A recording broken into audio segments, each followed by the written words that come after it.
Os Paroleiros, todas as terças, quintas e sábados, uma nova roda de conversa bíblica e simples.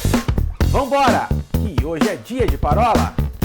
Povo bonito do canal dos Paroleiros, estamos de volta agora para o terceiro bloco desta Super Parola 69, a terceira dentro do mês que falamos sobre heresias. Os dois primeiros blocos foram muito bacanas. Eu quero desafiar você a ir lá assistir, se você ainda não assistiu. A parola da terça, a parola da quinta, foram muito bacanas. Agora, hoje, sábado, nós vamos falar sobre a questão de doutrinas judaizantes, se são aplicáveis ou não para nós, gentios ocidentais. Vamos pegar por base aqui o texto lá de Atos 15, e na nossa pré-parola aqui, a gente estava falando a respeito de vários itens que são levantados dentro desse texto e que não se aplicam para os nossos dias de hoje. Vamos começar, por exemplo, com circuncisão? O que vocês acham? Eu acho interessante, Arthur, porque quando a gente toca no assunto de circuncisão, levando em consideração o contexto de Atos 15, vai ser muito mais amplo, né, a resolução, né, do concílio lá de Jerusalém, que é relatado em Atos 15, vai ser algo muito mais amplo do que simplesmente a questão da circuncisão. Eu acho que a leitura é interessante, né? E tanto quanto a leitura, uma contextualização é interessante. Na verdade, o começo dessa conversa, né, no início de Atos 15, pressupõe o seguinte: fim da primeira viagem missionária de Paulo. Paulo está voltando para Jerusalém, passa por Antioquia, que foi a igreja que o enviou, e em Antioquia eles têm um encontro com outros missionários que voltavam de uma outra expedição missionária, e ali naquele bate-papo, e aí, como foi lá a expedição missionária de vocês e tal, nesse bate-papo, tirando o extrato, né, de como foram as viagens missionárias, eles percebem uma divergência teológica.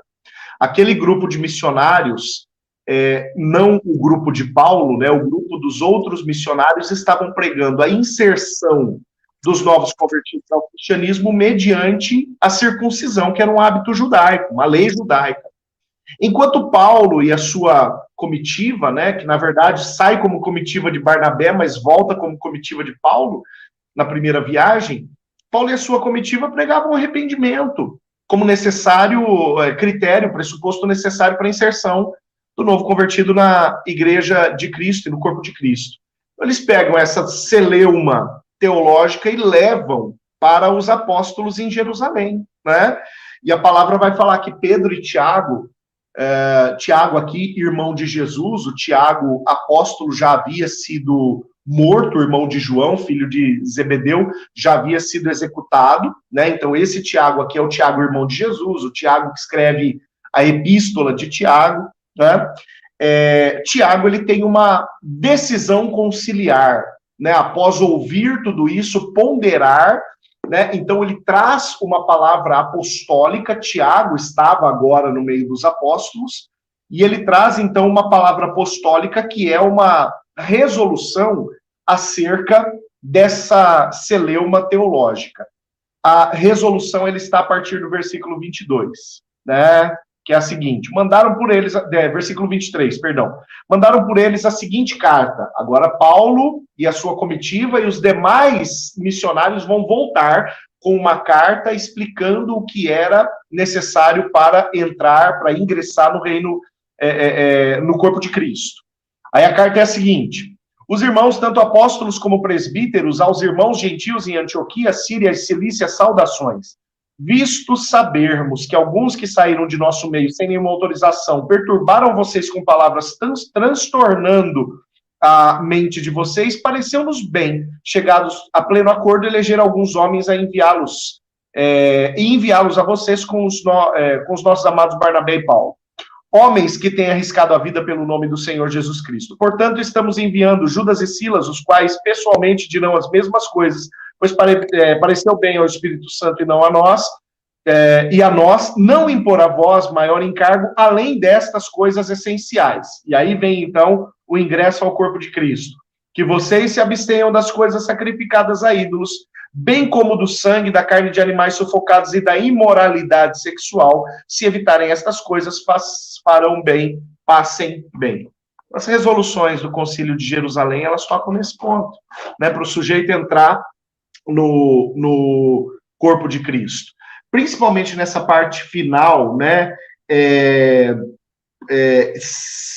que fala acerca da imoralidade, né, isso toca em um campo muito amplo, mas que fala acerca da imoralidade. A palavra está falando, ó, preservem o testemunho, né? Está tirando aqui alguns hábitos judaizantes, como era pregada a questão da circuncisão, e está deixando muito clara a questão do testemunho como um pressuposto essencial, o testemunho da conversão legítima como um pressuposto essencial, né, para que o testemunho cristão seja mantido no meio do povo, né? Então, esses hábitos, alguns dos hábitos judaizantes, obviamente, eles são contextuais, e eles ficam para trás mediante a nova aliança firmada através de Cristo Jesus. Aleluia. Já pensou aí chegar um rapaz na tua igreja lá e falar assim, Paulinho, eu vim hoje me circuncidar? O negócio é ser feio, né? Já pensou? Mas... O sacerdote que tem que fazer, né? O sacerdote que tem que fazer. Isso daí, não tem como ele virar e falar assim, passa de mim esse cálice. E é interessante, porque assim, você citou Atos 15, né? Mas se você for lá no livro de Gálatas, Paulo, ele na Bíblia Revista e Atualizada por mim, ele está falando assim, vocês ficaram loucos. Eu vim aqui, eu preguei o evangelho para vocês estão voltando às práticas judaizantes, estão voltando àquilo que não faz mais sentido, vocês não estão mais debaixo da lei, né? E é interessante porque a gente vê em alguns momentos a introdução de elementos do judaísmo daquela época, né? Sim. Algumas práticas, inclusive, né? Enquanto o Paulinho falava aqui, eu me lembrei de um texto lá de Jeremias 3,16, que fala assim, sucederá que, quando vos multiplicardes e vos tornardes fecundos na terra, então diz o Senhor, nunca mais se exclamará a arca da aliança do Senhor. Ela não lhes virá à mente, não se lembrarão dela, nem dela sentirão falta, e não se fará outra. Olha que interessante. Se você pegar hoje, basta você olhar pela internet, algumas coisas assim, você vai ver que essa palavra profética de Jeremias, ainda existem algumas denominações que introduzem elementos quando a própria palavra fala que não se deve fazer outro, né? E nós estamos introduzindo isso novamente, né? Eu acho bacana quando a gente tem uma contextualização daquele momento e tudo mais, mas nós precisamos entender que hoje nós estamos debaixo de uma superior aliança, onde o sacrifício de Cristo ele foi perfeito, ele foi acabado, está consumado, acabou, né? Eu gosto quando falam a respeito de Lucas, quando Lucas começa a escrever o livro de Atos, dizendo, olha, eu comecei a escrever aquilo que Jesus fazia, como dando um entendimento de que, olha, ele começou, mas quem termina vai ser vocês. E da mesma forma como João Batista foi a voz que clamava no deserto para preparar o caminho para o Senhor, nós que somos a igreja, somos aqueles que irão preparar o caminho para a volta de Jesus. Então, o próprio profeta Isaías, se eu não me engano, no capítulo 43, ele diz assim, eu não considero mais as coisas passadas. Ei, olha para frente, eu estou fazendo coisa nova, vocês não estão vendo isso? Então, a gente tem que tomar cuidado, porque muitas vezes nós estamos levando em consideração coisas que eram bonitas, eram belas, e assim, eu sou uma das pessoas mais apaixonadas por tudo que envolve as questões judaicas, e respeito muito e admiro muito, mas nós temos que entender que a palavra do Senhor, ela vai introduzir algo, e Paulo está dizendo, olha, eu estou vendo que vocês, isso estou lendo lá em Gálatas, capítulo 1, versos 6 a 9, ele está falando, rapaz, o que está acontecendo com vocês? Quem vos pregou o outro evangelho? Que vocês estão voltando às questões da lei, vocês estão introduzindo questões, como o Paulinho mesmo estava dizendo, não vamos citar o nome aqui, mas nós temos amigos um amigo em específico que, em determinado momento da sua conversão, ele optou por fazer uma circuncisão, porque ele leu isso. Eu me lembro que ele tentava me converter, já sendo convertido, que eu não podia comer bacon. Eu falei, cara, eu vou te falar uma coisa.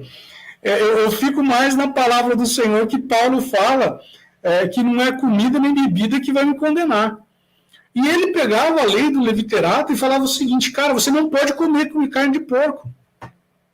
Agora, nós precisamos entender o conceito do costume da época. A lei do leviterato, ela tinha 3 pilares. Né? Eu tinha uma questão civil, né, de leis civis, eu tinha uma questão de usos e costumes, e eu tinha uma outra questão que era de saúde pública. Então, quando eu pego todos esses elementos, se eu for trazer no dia de hoje, a gente está lascado. Né? E, citando o texto que Paulinho fala, de Atos capítulo 15, do Conselho de Jerusalém, a única coisa que eles proíbem é a carne sufocada e a carne com sangue. E por que eles estão falando isso? Porque o sangue, ele reputa, ou ele aponta para a questão da vida. Então, veja o porquê que ele está introduzindo isso, porque existia práticas pagãs onde as pessoas comiam carnes com sangue. Então, veja que tudo isso, Paulo ainda vai se resumir na seguinte fala, que não é comida nem bebida que impede eu e você de recebermos a Cristo. E Paulo vai muito mais além, porque Paulo ainda traz um outro elemento que ele diz o seguinte, olha, se você vê uma pessoa que ela vai ter, por conta da consciência dela, ela pode se desviar, não come, não bebe. Então, quando nós estamos vendo hoje questões sendo trazidas para dentro do nosso contexto, nós precisamos entender que em Cristo foi encerrada a lei. Nele se cumpriu a lei. Então, por que eu hoje estou tentando trazer para dentro de um contexto de nova aliança questões que eram da velha aliança? Se a própria palavra diz, se eu quero seguir o cumprimento da lei, eu tenho que cumprir toda, porque é nela que eu serei justificado. E é impossível que o homem, tentando cumprir a lei, ele venha a ser justificado. Olha como a gente pode estar, mas é bonitinho isso e tal. A gente tem que tomar muito cuidado com aquilo que nós estamos introduzindo. Veja, eu sei que tem algumas situações onde, vamos celebrar a festa do tabernáculo, vamos celebrar a festa das primícias, acho tudo isso válido, até porque faz parte do nosso contexto. Mas hoje nós não estamos mais debaixo da lei, nós estamos debaixo da graça, uma nova dispensação. Importante, só um remendo aqui, Arthur, importante essa colocação do Will, faz parte do contexto, não da lei, né? Não é uma ordem, façam, mas não há uma proibição dizendo não façam. O problema é quando a gente transforma um hábito, um costume, algo que a gente sabe que é anterior à aliança que nós estamos, em uma regra, aí é problema. O que eu ia falar é que dentro desse contexto do versículo 29 que o Paulinho falou, aquela sua picanha mal passada já era, Paulinho, não pode estar gotejando sangue, não, né? E aí, não. Eu fui ver isso daí, gente, porque eu precisava me libertar disso. Aquilo lá não é o sangue da picanha. Ministro. Não é o sangue da picanha, porque Paulinho, vamos fazer aqui um comercial agora, quem sabe os donos do Better Beef estão nos ouvindo e podem nos patrocinar também. O sangue, não existe sangue dentro daquela picanha. Aquilo ali é um líquido, como se fosse uma água que tem dentro da carne. Aquilo não é o sangue. Se chama seiva. Seiva. Exatamente, não é o sangue. Glória a Deus por isso. Better Beef, você que está nos ouvindo, por favor, logo estaremos aí em Presidente Prudente. Meninos, você estava falando a questão dos itens judaizantes, e aí a gente vê hoje, em muitos lugares, na televisão principalmente, a apropriação desses símbolos judaicos na nossa cultura. E aí eu quero jogar a conversa, de repente, por um outro caminho, que é a questão da materialização da fé. Ou seja, a gente tem essa essa necessidade de materializar em objetos, em coisas, algo que é impalpável, né? Por isso que a gente vê aí a questão da simbologia da arca de novo, a simbologia do sal de novo, e a areia do deserto, e por outras coisas assim. Vocês entendem que essa questão de trazer de volta essa simbologia remete simplesmente só a uma questão da materialização da fé? Eu citaria Charles Spurgeon, que chegaria o tempo em que nós teríamos que pregar o evangelho para os evangélicos. Porque, a bem da verdade, hoje nós estamos introduzindo isso. E nós já falamos aqui em algumas parólas anteriores a respeito da gente estar derivando a sã doutrina. Então, hoje eu tenho que trazer elementos para dentro do contexto de igreja, no meio do contexto de um culto, né? Porque muitas vezes você vê preletores citando Nietzsche, citando Marx, citando Hegel, citando tantos outros filósofos, ao invés de você estar citando o próprio Cristo, né? E aí isso é o preocupante, porque a fé vem pelo ouvir e ouvir a palavra de Deus. A palavra por 4 vezes vai dizer: o justo vive pela fé. Você não vai ver ele falando para você introduzir. Aliás, no Novo Testamento, você só vê uma única vez a palavra falando para você introduzir um elemento que vai ser um elemento de contato para a fé. Existe alguém entre vós enfermo, chame os presbíteros e, com o óleo da unção, a oração da fé salvará o enfermo. Olha que interessante, é o único momento onde você tem algo palpável para ativar a fé. Porque, na verdade, não é o óleo que cura, é a oração da fé. É isso que eu ia dizer. Inclusive, quando o óleo é introduzido, ele é introduzido como coadjuvante, né? Ele não entra como o protagonista. Protagonista, exato. Né? Arthur, essa tua pergunta, ou essa tua colocação, melhor dizendo, ela me preocupa muito. Porque onde há necessidade das pessoas se moverem por aquilo que elas veem, por aquilo que é palpável, isso significa que a fé já ficou para trás faz tempo. A definição de fé de Hebreus, capítulo 11, verso 1, ela não deixa eu pensar de outra forma. Uma vez que a fé seja, né, abre aspas, a certeza das coisas que não se veem. A partir do momento que eu preciso de algo para ver, a fé deu espaço para constatação.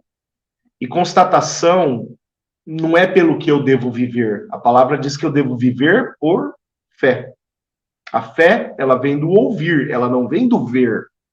Né? A história de ver para crer, essa síndrome de Tomé, ela parece que não faz parte do que o Senhor espera, do que o Senhor espera para nós, não. Até porque sem fé é impossível agradar a Deus. E dá até para fechar essa fala tua com o próprio texto de Paulo, 2 Coríntios, capítulo 5, que ele vai falar assim: vivemos por fé e não por vista. Vamos lá? Finito. Fechamos. Fecha o repolho. Arthur, só uma observação aqui. Se a gente não vive por vista, significa que a gente vive a prazo? Eu ia fazer... A gente vive no boleto e no cartão. Eu ia perguntar se o azeite era só para engrenar, para azeitar a engrenagem, mas ia ficar feia a piada. Muito bom.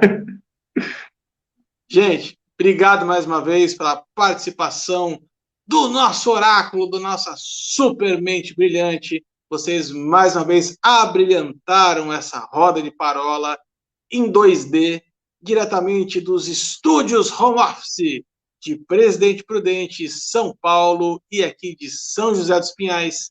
Obrigado pela tua audiência. Não esquece de deixar um joinha, ativa a sinetinha, curte a gente lá no Instagram, no Facebook e também em formato de podcast no Spotify.